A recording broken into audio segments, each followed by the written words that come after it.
விஜய் டிவில டெலிகாஸ்ட் ஆகிட்டு வரக்கூடிய பாண்டியன் ஸ்டோர் சீரியல் செகண்ட் சீசன்ல ஒரு சைடு மீனா குமார் மண்டையில அடிச்ச அடியில சோழி முடிஞ்சிருச்சோன்னு எல்லாரும் பயந்து போய் அழுதுகிட்டு இருக்கும்போது அங்க செந்திலும் கதிரும் வந்து குமாரை எழுப்ப குமார் திடீர்னு ஏஞ்சி துண்டக்கான துணியை காணன்னு ஓடி போயிருந்தாரு. இன்னொரு பக்கம் ராஜி கடைசி ரவுண்டு வரைக்கும் போய் வேற லெவல்ல டான்ஸ் ஆடி தான் ஆசைப்பட்ட மாதிரியே செகண்ட் பிரைஸான பைக்கை வின் பண்ணிருக்காங்க. பட் இந்த ரெண்டு நிகழ்வுகளுக்கும் இடையில ராஜி தேர்ட் ரவுண்ட்ல வலித்துணிய சாங்குக்கு செம கியூட்டா டான்ஸ் ஆடி இருந்ததை நீங்க எல்லாருமே பார்த்திருப்பீங்கன்னு நினைக்கிறேன். சோ அது சம்பந்தப்பட்ட பிடிஎஸ் வீடியோவை தான் ராஜி கேரக்டர்ல நடிச்சுக்கிட்டு வர ஆக்டர் ஷாலினி ரீசெண்டா ஷேர் பண்ணிருக்காங்க.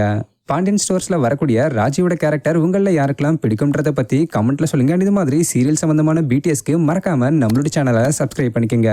தேங்க்யூ.